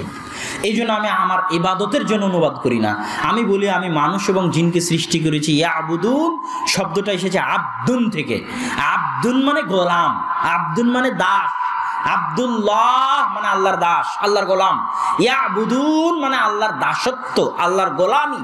ওয়ামা খালাকতুল জিন্না ওয়াল ইনসা ইল্লা লিয়াবুদুন, আল্লাহ মানুষ এবং জিনকে সৃষ্টি করেছেন তার দাসত্ব করার জন্য, তার গোলামি করার জন্য। ইবাদত বললে আপনি বুঝবেন শুধু মসজিদ, আর দাসত্ব মানে 24 ঘন্টা। গোলামি মানে জন্ম থেকে মৃত্যু, দাসত্ব গোলামি মানে মাথার চাঁদি থেকে পায়ের পাতা পর্যন্ত, জন্ম থেকে মৃত্যু পর্যন্ত। মসজিদে থাকেন আর ব্যবসায় থাকেন, আর সংসদে থাকেন আর কোর্টে থাকেন, সর্বক্ষেত্রে আল্লাহর সামনে নত হওয়া, আল্লাহর দাসত্ব করার নাম হচ্ছে ইয়াবুদুন। আল্লাহর দাস হলে লাভ কি? আল্লাহর দাস হলে উপকার কি? আল্লাহর দাস, আল্লাহর গোলাম, আল্লাহর বান্দা হলে দুনিয়ার যে লাভ, পরকালের লাভ বাদ দিলাম, দুনিয়ার যে লাভ, দুনিয়াতে আপনারা এখানে যত মানুষ বসে আছেন সবাই কোনো না কোনো কিছুর দাস, কোনো না কোনো কিছুর গোলাম। সবাই এখানে যতজন উপস্থিত আছে, হয় কেউ আব্দুদ্দিনার, টাকার গোলাম, টাকার দাস, আব্দুদ্দিরহাম, দিরহামের গোলাম, দিরহামের দাস, কেউ আব্দুন নিসা, নারীর গোলাম, নারীর দাস, কেউ মদের গোলাম, মদের দাস, কেউ বিড়ি সিগারেটের গোলাম, বিড়ি সিগারেটের দাস, কেউ মোবাইলের গেমের গোলাম, গেমের দাস, কেউ জুয়ার আড্ডার গোলাম, জুয়ার আড্ডার দাস। প্রত্যেকের পায়ে দাসত্বের জিঞ্জির বাঁধা আছে। কারো পায়ে বিড়ি সিগারেটের দাসত্বের জিঞ্জির আছে, কারো পায়ে নারীর দাসত্বের জিঞ্জির আছে, কারো পায়ে টাকার দাসত্বের জিঞ্জির আছে, কারো পায়ে ক্ষমতার দাসত্বের জিঞ্জির আছে, কারো পায়ে জুয়ার দাসত্বের জিঞ্জির আছে, কারো পায়ে পাবজি ফ্রি ফায়ার গেমের দাসত্বের জিঞ্জির আছে। প্রত্যেকের পায়ে দাসত্বের জিঞ্জির আছে। সবাই দাস, সবাই গোলাম। একমাত্র স্বাধীন, একমাত্র আজাদ, একমাত্র মুক্ত বাতাসে নিঃশ্বাস নিতে পারে, সেই একমাত্র স্বাধীনতার স্বাদ, আজাদির স্বাদ সেই অনুভব করতে পারে যে 100-তে 100 আল্লাহ সুবহানাহু ওয়া তাআলার দাস। তো যে 100-তে 100 আল্লাহর দাস, সে পারমাণবিক বমের চেয়ে শক্তিশালী। ওই আবু বকর ওমর ওসমানকে আল্লাহ রাসূল কোনো জাদুর কাঠি দিয়ে যাননি যে আবু বকর ওমর ওসমান 10 বছরে 15 বছরে রোমান সাম্রাজ্য আর পারস্য সাম্রাজ্যকে পায়ের নিচে ধূলিসাৎ করে দিবে। এরকম কোনো জাদুর কাঠি আল্লাহর পক্ষ আল্লাহ রাসূল বা আল্লাহর পক্ষ থেকে দেওয়া ছিল না, যে যা একটা লাঠি দিয়ে দিলাম মারবা আর সব মরে যাবে, এরকম কিছু ছিল না। কি দিয়েছিলেন তিনি তাদেরকে? 100তে 100 আল্লাহর দাসত্ব। খালিদ বিন ওয়ালিদ, আমর ইবনে আল আস, ওমরে ফারুক, আলী, ওসমান, আবু বকর, এদের কোনো পিছু টান ছিল না। না নারীর দাসত্বের পিছু টান ছিল, না টাকার দাসত্বের পিছু টান ছিল, না ক্ষমতার দাসত্বের পিছু টান ছিল, না সম্মান, খ্যাতি, মর্যাদার দাসত্বের পিছু টান ছিল। এদের কোনো ভয়, ভীতি, ডর, আশঙ্কা, চিন্তা, ভাবনা কিছুই ছিল না। এরা তো 100তে 100 আল্লাহর দাস, আল্লাহর গোলাম। এদের চাইতে স্বাধীন, এদের চাইতে আজাদ, এদের চাইতে শক্তিশালী, এদের চাইতে ক্ষমতাওয়ালা, এদের চাইতে ভয়ঙ্কর পৃথিবীতে আর কেউ হতে পারবে না। সবাই আপনারা দাস, গোলাম। তখনই মুক্তি পাবেন যখন আল্লাহর গোলাম হবেন, যখন আল্লাহর আল্লাহর দাস হবেন। আল্লাহর দাসত্বে, আল্লাহর গোলামিতে মুক্তি আছে। দুনিয়াবী মুক্তি, পরকালীন মুক্তি। আমরা আলোচনা করছিলাম সম্মানিত উপস্থিতি, রিজিক কার হাতে? আমরা বললাম রিজিক আল্লাহ সুবহানাহু ওয়া তাআলার হাতে। তারপরের পয়েন্ট, আব্দুল্লাহ বিন মাসউদ রাদিয়াল্লাহু তাআলা আনহু হতে বর্ণিত, তিনি বলেন রাসূল সাল্লাল্লাহু আলাইহি ওয়াসাল্লাম বলেছেন, লাইসা মিন নাফসিন তামুতু, কোন আত্মা মৃত্যুবরণ করবে না, হাত্তা তুস্তাওফা রিজকুহা, যতক্ষণ না তার রিজিক সে পূর্ণ করে নেয়। আবার শুনেন, কোন আত্মা মরবে না যতক্ষণ না তার ভাগ্যের রিজিক সে কি করে নেয়? পূর্ণ করে নেয়। এখন মানুষ কি একদিন না একদিন মরতে হবে না? হবে না? একদিন একদিন মরতে হবে। তাহলে মরতে হলে আর রিজিকও ওকে কি করতে হবে? শেষ করতে হবে। করতে হবে না? তাহলে আর মৃত্যু যেভাবে ওকে ধাওয়া করতেছে, ওর রিজিক ওভাবে ধাওয়া করতেছে। কি জন্য? রিজিক না ধাওয়া করলে তো মরবে না, রিজিক শেষ না হলে তো মারা যাবে না, কিন্তু ওকে তো মারা যেতে হবে। তো ওর মৃত্যু যেভাবে ওকে ধাওয়া করতেছে, ওর মৃত্যুটা বাস্তবে রূপায়ণের জন্য ওর রিজিকও ওভাবে ওকে ধাওয়া করতেছে। আপনি রিজিকের পিছনে কি দৌড়াবেন? রিজিক আপনার পিছনে দৌড়াচ্ছে। রিজিক শেষ না হলে মরবেন না যে আপনি, আর মরতে তো হবে আপনাকে সঠিক সময়। তো আপনার মরণ যেমন আপনার পিছনে দৌড়াচ্ছে, আপনার রিজিক তেমন আপনার পিছনে দৌড়াচ্ছে। এবার আসি, রিজিক যদি আল্লাহর হাতে হয়, রিজিক যদি এভাবেই আমাদের পিছনে দৌড়ায়, তাহলে আমি ঘরে বসে কেন রিজিক পাবো না? আর রিজিক অন্বেষণের জন্য কেন আমাকে কাজ করতে হবে? কেন আমাকে বাইরে বের হতে হবে? আল্লাহ সুবহানাহু ওয়া তাআলা পবিত্র কোরআন মাজিদে বলছেন, হুয়াল্লাযী জাআলা লাকুমুল আরদা যালুলান ফামশু ফি মানাকিবিহা ওয়া কুলু মির রিজকি। ওই আল্লাহ, সেই আল্লাহ যিনি তোমাদের জন্য জমিনকে তোমাদের অধীনস্থ করে দিয়েছেন। সারা পৃথিবীতে আল্লাহ যা কিছু দিয়েছে সব কিছুকে মানুষের গোলামিতে ব্যস্ত রেখেছে। আর মানুষকে বলেছে তুমি আমার গোলামি করো। গরুকে বলেছে তোকে মানুষের গোলামি করতে হবে, ছাগলকে বলেছে তোকে মানুষের গোলামি করতে হবে, জমিনকে বলেছে তোকে মানুষের গোলামি করতে হবে। মানুষ যদি খুঁড়ে একটা ধান লাগায় তাহলে ধান হতে হবে। এটা জমিন মানুষের গোলামি করে। হুয়াল্লাযী জাআলা লাকুমুল আরদা যালুলা, অধীনস্থ করে দিয়েছে তোমাদের জন্য জমিন, এবং জমিনে যা কিছু আছে সব কিছু মানুষের গোলাম। মাছকে আল্লাহ মানুষের গোলাম করে দিয়েছে, মানুষের অধীনস্থ করে দিয়েছে, সব মানুষের গোলাম। আর মানুষের কাজ কি? মানুষ আল্লাহর গোলামি করবে। তো তোমাদেরকে আল্লাহ জমিন তোমাদের অধীনস্থ করে দিয়েছে কি জন্য জানো?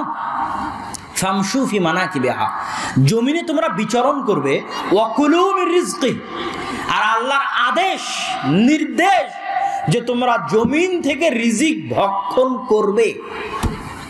একটা আয়াত গেল। আর একটা আয়াতে আল্লাহ সুবহানাহু ওয়া তাআলা পবিত্র কোরআন মাজিদের আর এক আয়াতে আল্লাহ সুবহানাহু ওয়া তাআলা বলছেন যে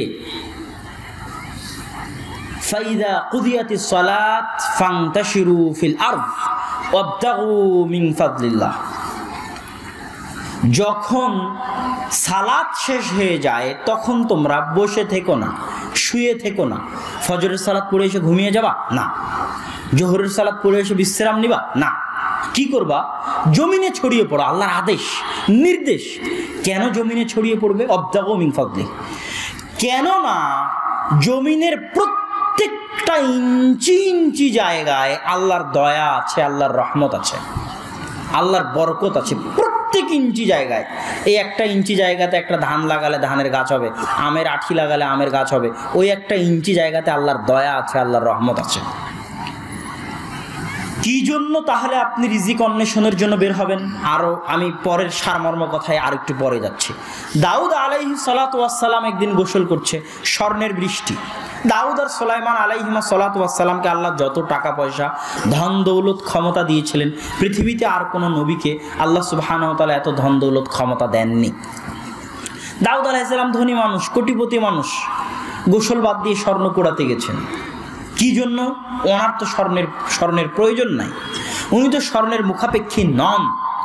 দাউদ আলাইহিস সালাতু ওয়াস সালামের যেটা মনোভাব ছিল সেটা হচ্ছে, আল্লাহ সুবহানাহু ওয়া তাআলা যদি দাউদকে সারা পৃথিবীর সব সম্পত্তির মালিক করে দিতেন, সব সম্পত্তির মালিক করে দিলেন, তারপরেও যদি দেখা যায় যে স্বর্ণের বৃষ্টি হচ্ছে, তো দাউদ আলাইহিস সালাম স্বর্ণ কুড়াতে যাবে কি জন্য? সব সম্পত্তির মালিক হওয়ার পরও দাউদ আলাইহিস সালাম মনে করেন তিনি আল্লাহর দয়ার ভিখারি, তিনি আল্লাহর রহমতের ভিখারি, তিনি আল্লাহর করুণার মুখাপেক্ষী, তিনি আল্লাহর দরবারে ফকির। আল্লাহ বলেনি আনতুমুল ফুকারা, তোমরা সব ফকির। আপনি যদি কোটি টাকার মালিক হন, কোটি টাকা, নওগাঁর মাটিতে মনে করেন আপনার 1000 বিঘা সম্পত্তি আর কোটি টাকার মালিক হয়েছেন, তারপরও দেখতে পাচ্ছেন এক জায়গা থেকে হালাল উপায়ে 1 টাকা ইনকাম করার বুদ্ধি আছে, 1 টাকা হালাল উপায়ে। তো ওই 1 টাকা ইনকাম করা, এটা কার দয়া বলেন তো? আল্লাহর দয়া। ওই 1 টাকা ইনকাম না করে যদি আপনি ঘরে শুয়ে থাকেন, আপনি কার দয়াকে অপমান করলেন? আল্লাহর দয়াকে অপমান করলেন, আল্লাহর করুণাকে অপমান করলেন, নিজেকে অহংকার দেখালেন যে আপনি এখন অনেক ধনী হয়ে গেছেন, আপনার আর টাকার দরকার নাই। কথা মনে হয় বুঝাতে পারিনি আমি। কিন্তু আপনাকে কি বুঝাতে হবে? যে আপনি কোটি টাকার মালিক হওয়ার পরও আল্লাহর রহমতের ভিখারি। ওই 1 টাকা যেহেতু আল্লাহর রহমত, আপনি যত কোটি টাকার মালিক হন, ওই 1 টাকা যেহেতু আল্লাহর রহমত, আমি আল্লাহর রহমতের ভিখারি। আল্লাহর রহমতকে আমি পদদলিত করতে চাই না, আল্লাহর দয়াকে আমি অবমূল্যায়ন করতে চাই না। আগে গরিব ছিলেন, টাকা পয়সা ছিল না, এখন ধনী হয়েছেন। ভাত চাউল ধুতে গিয়ে যদি একটা চাউল পড়ে যায়, ওই একটা চাউল কার দয়া? আল্লাহর দয়া। ওই একটা চাউল যদি আপনি উঠিয়ে না নেন, কার দয়াকে অপমান করলেন? আল্লাহর দয়াকে অপমান করলেন। আপনার বাড়িতে টাকা থাকবে না, ধনী হওয়া আপনার জন্য মানায় না, আল্লাহ আপনাকে ধনী রাখবেন না। হয় আপনাকে ফকির করে দিবেন, না হয় আপনার ছেলেকে ফকির করে দিবে, না হয় তার পোতাকে ফকির করে দিবে, কোনো না কোনো এক স্তরে গিয়ে ফকির হয়ে যাবে ওই একটা চাউলের জন্য। ওই একটা চাউল কার দয়া ছিল? আল্লাহর দয়া ছিল, আল্লাহর রহমত ছিল। ফাইদা কুদিয়াতিস সালাত, মানুষ সালাত যখন শেষ হয়ে যাবে, অলসতা করে শুয়ে থাকিও না, আল্লাহর জমিনে ছড়িয়ে পড়ো। আল্লাহর জমিনের প্রতিটি ইঞ্চি জায়গায় আল্লাহর দয়া আছে, আল্লাহর রহমত আছে। যদি শুয়ে পড়ো তুমি অহংকারী, তোমাকে আল্লাহ কোনোদিন ধনী করবেই না, অসম্ভব, হতেই পারে না। সারা পৃথিবীতে যত ধনী আছে এদের জীবনী পড়ে দেখেন। আমি আমার এক বক্তব্যে একটা বইয়ের নাম বলেছিলাম যে মিরাকেল অফ দ্য মর্নিং, সকালের জাদু, একটা খ্রিস্টানের লেখা।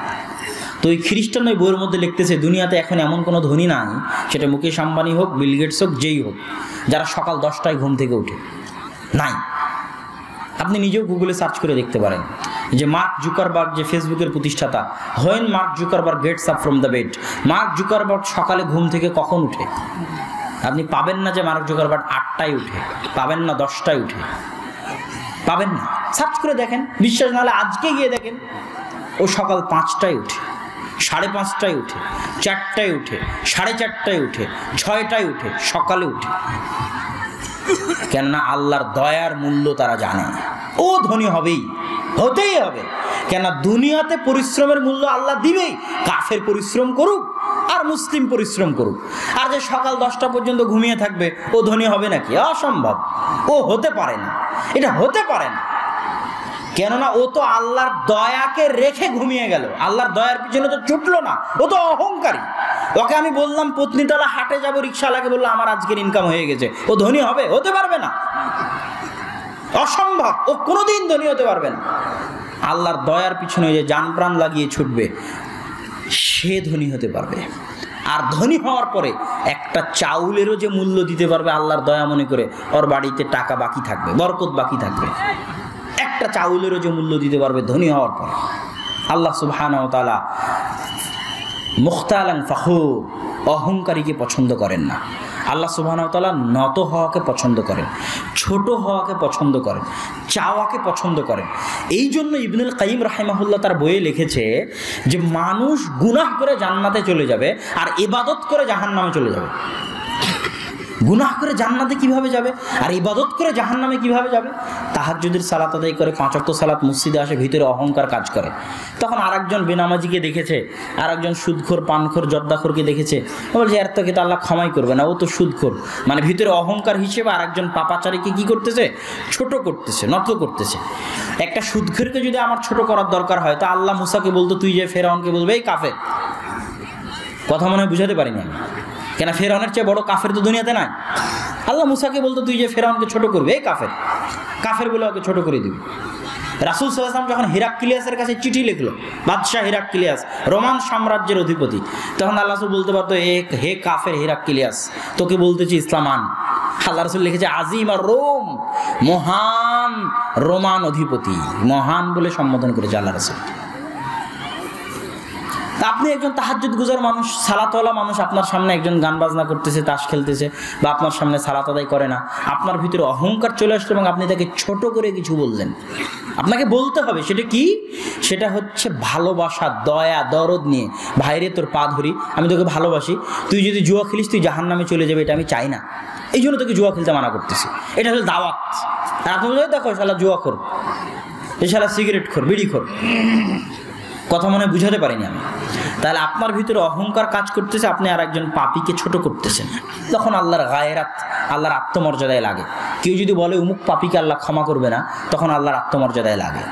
কথা মনে বুঝাতে পারছি না আমি।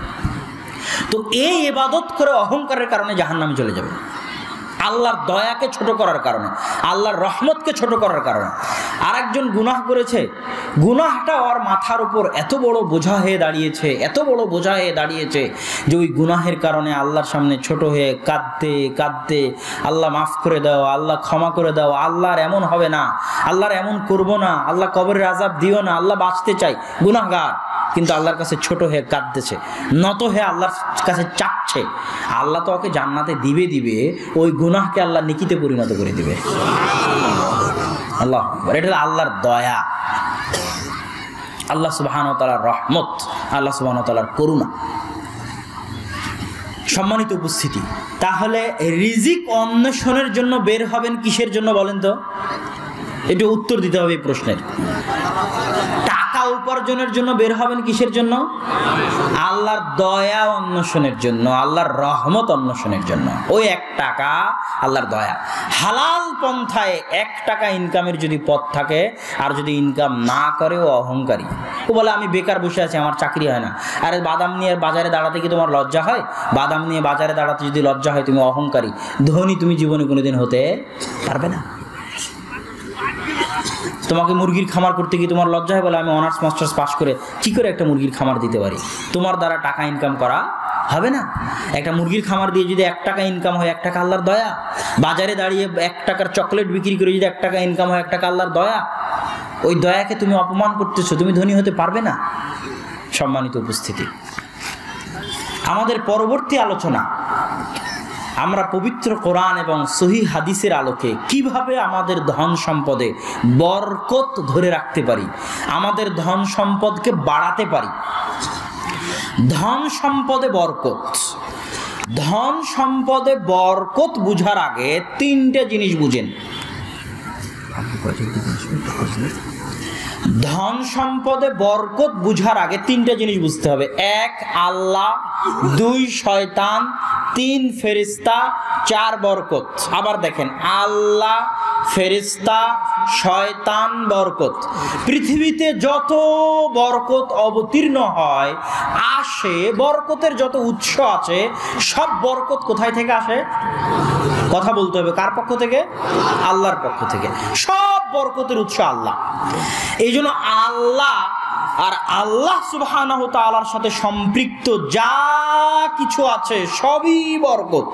যেমন আল্লাহর সাথে সম্পৃক্ত আল্লাহর নাম, তো আল্লাহর নাম নিলেই বরকত হবে। রাসূল সাল্লাল্লাহু আলাইহি ওয়াসাল্লাম বলছে, যখন তোমাদের কেউ বাড়িতে প্রবেশ করে আর আল্লাহর নাম না নেয়, আল্লাহর নাম হচ্ছে আসসালাম, শান্তি, আল্লাহর নাম না নিয়ে আসসালামু আলাইকুম না বলে, তখন শয়তান বলে, শোনো, এই বাড়ি তোমাদের থাকার জায়গা, এই বাড়ি তোমাদের খাওয়ার জায়গা। আল্লাহর নাম শয়তান বলে।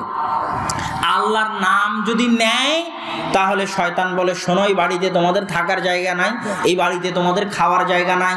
তাহলে যেখানে আল্লাহর নাম ওখানে শয়তান নাই, যেখানে আল্লাহর নাম ওখানে বরকত আছে। তাহলে যেখানে শয়তান আছে ওখানে বরকত নাই, যেখানে ফেরেশতা আছে ওখানে বরকত আছে, যেখানে শয়তান আছে ওখানে বরকত নাই, যেখানে আল্লাহর নাম আছে ওখানে শয়তান নাই, যেখানে আল্লাহর নাম আছে ওখানে বরকত আছে, যেখানে শয়তান আছে ওখানে বরকত নাই। তাহলে তিনটে জিনিস পরস্পরের সাথে সম্পৃক্ত, শয়তান আছে, বরকত নেই। রাসূল সাল্লাল্লাহু আলাইহি ওয়াসাল্লাম বলছেন, শোনো, কেউ যদি বিসমিল্লাহ, আল্লাহর নাম, নামের পাওয়ার, বিসমিল্লাহ বলে যদি খায়, ওর খাবারের সাথে শয়তান খাবে না। আর যদি বিসমিল্লাহ না বলে খায়, ওর খাবারের সাথে ইয়াকুলু মাহু শয়তান, কে খাবে? আর শয়তান আসছে মানে কি নাই? কথা বলতে হবে, শয়তান আসছে মানে কি নাই? বরকত নাই। তাহলে যেই বাড়িতে আপনি সালাম দিয়ে ঢুকলেন না, শয়তান বলছে এই বাড়িতে সবাই থাকো, এই বাড়ি তোমাদের থাকার জায়গা। তাহলে যে বাড়িতে শয়তান আড্ডা দিবে ওই বাড়িতে কি নাই? জোরে কথা বলতে হবে, বরকত নাই। তাহলে এখন আপনি ধনী হতে চাচ্ছেন, কথার কথা, আপনার টাকার দরকার, ধন সম্পদে বরকতের দরকার। বরকত না থাকলে কি হতে পারে? আপনার জীবনে যত অশান্তি, চাকরি না থাক, বাড়িতে শান্তি না থাক, স্বামী স্ত্রীর মিল না থাক, সন্তান কথা না শুনুক, সামাজিক রাষ্ট্রীয় অশান্তি, দুইটা কারণ, হয় আল্লাহর পরীক্ষা, না হয় বরকত নাই। হয় আল্লাহর পরীক্ষা, না হয় বরকত নাই। বরকত যদি চান, শয়তান প্রবেশের দরজা বন্ধ করতে হবে। শয়তান প্রবেশের দরজা যদি বন্ধ করতে চান, বাড়িতে ঢোকার সময় কি বলতে হবে বলেন তো? আসসালামু আলাইকুম ওয়া রাহমাতুল্লাহ। এখানে লজ্জার কিছু নাই। মনে মনে ভাববেন, যদি আসসালামু আলাইকুম না বলে ঢুকি তাহলে বাড়িতে কে থাকবে? শয়তান। আর যে বাড়িতে শয়তান আছে ওই বাড়িতে কি থাকবে না? বরকত থাকবে না। টাকা পয়সায় বরকত থাকবে না, বাড়িতে বরকত থাকবে না, খাওয়ায় বরকত থাকবে না। অতএব মানুষ কি মনে করলো, আমি আমার বাড়িতে ঢোকার সময় কি বলবো? একটু জোরে বলেন, কি বলবেন? আসসালামু আলাইকুম ওয়া রাহমাতুল্লাহ।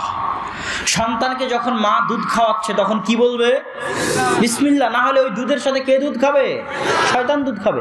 রাসূল সাল্লাল্লাহু আলাইহি ওয়াসাল্লাম বলেন, প্রত্যেক যে দরজা, প্রত্যেক যে পাত্র, প্রত্যেক যে বাটি, প্রত্যেক যে জানালা আল্লাহর নামে বন্ধ করা হয়। দরজা বন্ধ করা হলো আল্লাহর নামে, জানালা বন্ধ করা হলো আল্লাহর নামে, একটা গ্লাস ছিল ঢেকে দেওয়া হলো আল্লাহর নামে, একটা পাতিল ছিল ঢেকে দেওয়া হলো আল্লাহর নামে।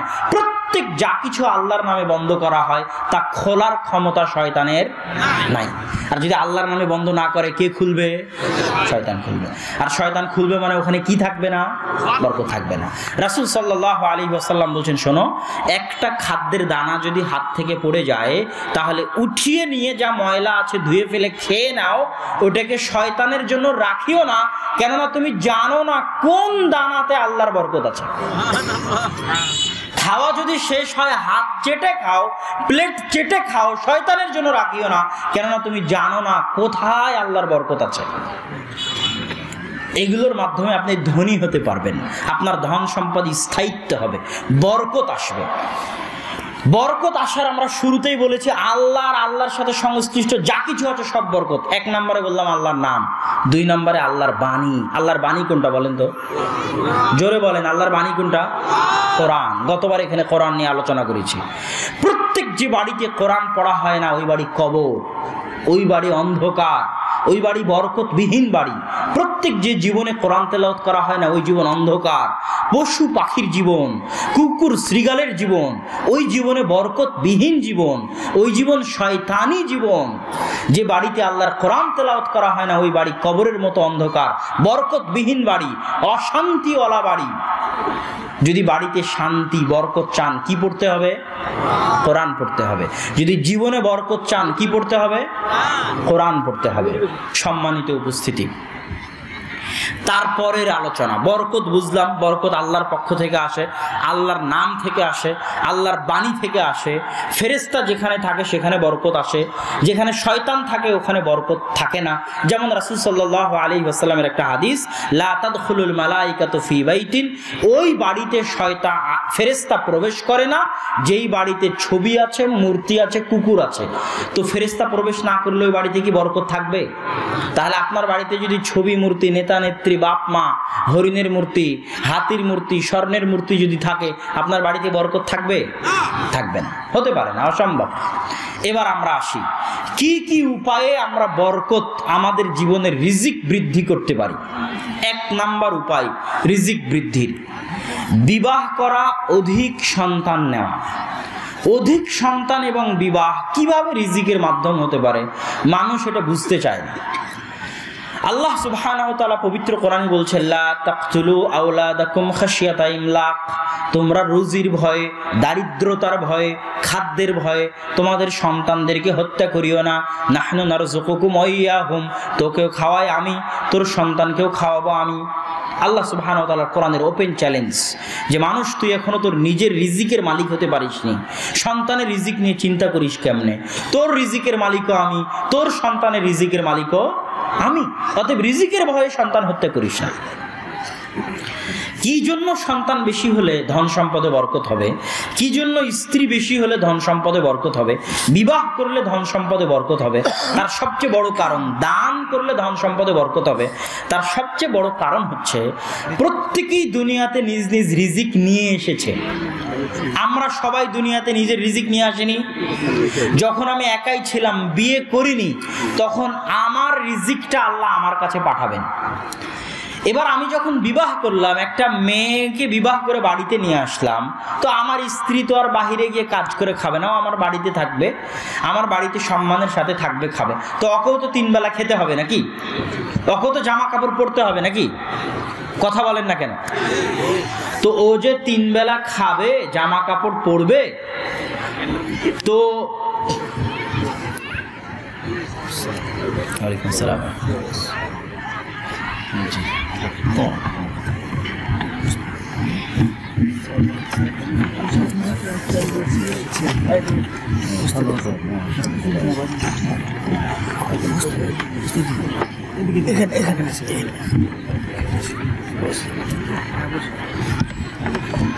তো আপনি যে মেয়েকে বিবাহ করে নিয়ে আসলেন, সে যে 3 বেলা খাবে, সে যে জামা কাপড় পরবে, এইটা তো তার কাছে পৌঁছানো কার জিম্মেদারি? কথা বলেন, কার জিম্মেদারি? আল্লাহর জিম্মেদারি। কেন? ওর ভাগ্যে তো রিজিক আছে। তো ও যে আল্লাহ সুবহানাহু ওয়া তাআলা যে তার নিকটে তার খাদ্যটা পৌঁছাবে, কার হাত দিয়ে পৌঁছাবে?